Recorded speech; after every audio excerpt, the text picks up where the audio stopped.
certo? Aí sim, aí os burgueses predominantes, digamos assim, os burgueses que já eram bem-sucedidos, mas passaram a tomar o poder político também, eles meio que acabam imitando o estilo de vida dos antigos nobres. E aí criam o mesmo tipo de comportamento. Tanto que você vê como resultado isso, né? Você já que falou de novela, esse negócio dessa separação de classe. Vamos ajudar o Super Acadêmico aqui no Apoia-se. É só você clicar aí na primeira link da descrição que você chega lá no Apoia-se e pode apoiar o canal a partir de R$1. Agora você pode ajudar com um pouquinho mais com essa nova premiação aqui com meu novo livro Sexo e Celebridades. Se você apoiar a partir de R$40, apenas R$40, você ganha como recompensa um exemplar aqui do livro Sexo e Celebridades, os relatos secretos do Abel Marques e suas experiências com garotos de programas, disponível no Clube de Autores. Você pode também pedir ele pelo Clube de Autores, que é o segundo link na descrição do vídeo. Mas apoiando o canal no Apoia-se, você vai ter direito a ele de graça, né? Apenas apoiando o canal, e aí você tem direito a um exemplar. Então, vá lá, clica no link e apoia o canal. Agora vamos ao conteúdo do vídeo.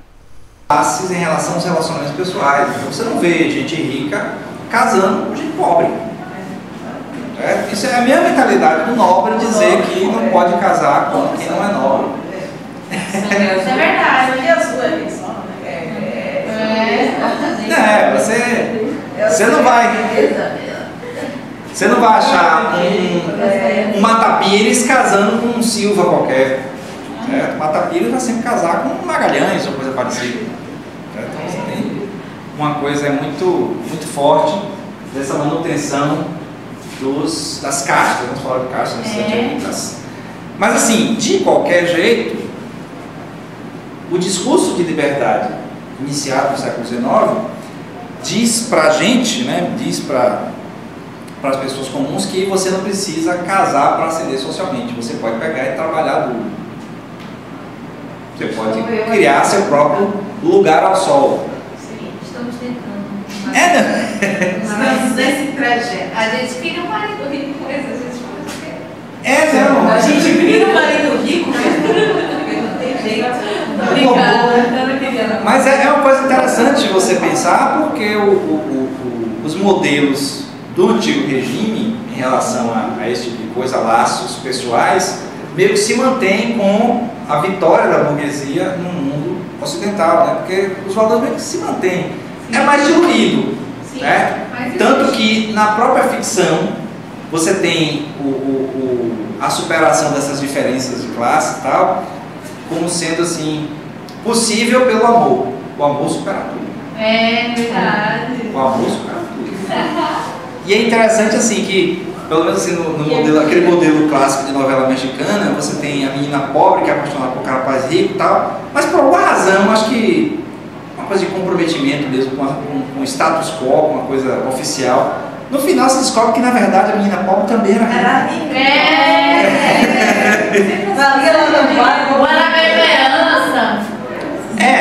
Tem uma forma de ascensão que faz com que ela ou ele e o parceiro, né, a pessoa, fiquem mais ou menos no mesmo nível, para não ter essa distinção tão forte. Ou talvez ele fique um pouco mais pobre, né? Aí mostra aquela coisa da humildade e tal. É bem interessante isso. Adoro. E é um padrão bastante repetido na ficção. Aquela coisa do. Todas? Sim, eu sei. Mas não só em novela, mas em filmes também. Tem essa coisa assim da ascensão via união, que é quebrada pelo fato de que não é possível. Então, bom, aí tem vários padrões aí que você analisar. Mas assim, o interessante é que aí vem uma visão sobre a sociedade e sobre a audiência da mídia. Então, no século XIX se cria, né, surge essa ideia de sociedade de massa, que é uma coisa que não tinha antes. Antes não tinha, sociedade de massa não tinha. Porque lembra na primeira aula que eu falei o conceito de massa? Que tem lá, tem a ver com um grande contingente de pessoas, mas tem a ver com o anonimato. Com o anonimato das pessoas em relação a tudo. Certo? Então, tente imaginar assim, até aqui no Brasil, né? Até até talvez o início da... Deixa eu ver. Até meados do século XIX. Porque assim, a maior cidade do Brasil até a independência, né? Bom, até o final da independência, era o Rio de Janeiro. A população do Rio de Janeiro, né? Acho que não chegava nem a 1 milhão de pessoas. Certo? Era bem menos. Era muito pouco. A maior parte da população brasileira estava espalhada pelo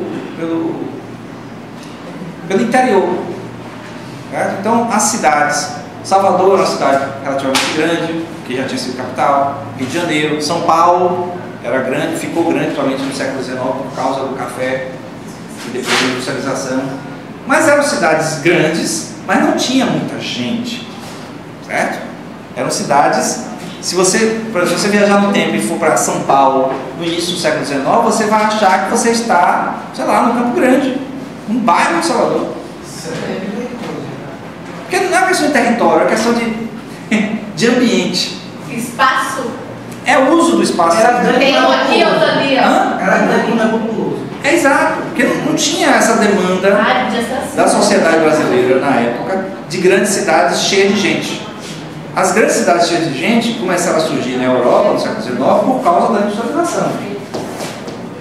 Certo? Então Londres, meados do século XVIII, tinha o quê? 50 mil, 100 mil habitantes. Era uma rocinha. Roça, não rocinha, Rio de Janeiro. Era um lugar rural, certo? Era um lugar rural. Aí, 60 anos depois, ela já está com 500 mil habitantes. Mais 40 anos já tem mais de 1 milhão. Certo? Salvador, nos anos 60, tinha 300 mil habitantes. Agora tem 3 milhões. É muito pouco tempo, certo? Então, o que tinha antes não era uma sociedade de massa, era uma sociedade de pessoas, certo? As pessoas geralmente vivem em pequenas comunidades, todo mundo se conhecia. Então, não existia essa questão do anonimato. O anonimato diante da contingência, a quantidade de pessoas, né? Contingente de pessoas grande, só foi aparecer no século XIX. A mídia tem um papel grande nisso aí, porque a mídia é aglutinador, certo? Então, foi um aglutinador mediano no século XIX, porque o que é que tinha de mídia de massa? Jornal. Quantas pessoas liam no século XIX? Bem poucas. Mas tinha, né, um papel aglutinador ali. Só para você ter uma ideia, né? Quando todo mundo já ouviu falar em Martinho Lutero, né? Sim. Pois é. Martinho Lutero, quando publicou lá as suas 95 teses, 99, né? Onde é que ele publicou? Alguém sabe? Na porta da igreja. Qual a cidade? Heidelberg. Heidelberg é uma cidade grande alemã, da Alemanha agora. Publicou na porta da igreja. Então, publicar na porta da igreja, aquilo ali é a mídia. Certo? Aquilo ali é como se fosse o Facebook. Ele postou ali o textão dele, 99 teses, na porta da igreja. Aquilo ali já foi suficiente para causar um grande rebuliço em toda a comunidade eclesiástica da Europa. Com certeza não foi no mesmo dia. A propagação seria tão rápida quanto apareceu um monte de foto da Marielle. É Marielle. É Marielle. Eu nunca sei. É Marielle. Marielle. É, porque que propagou rapidinho. Ou então ontem, o negócio do apagão.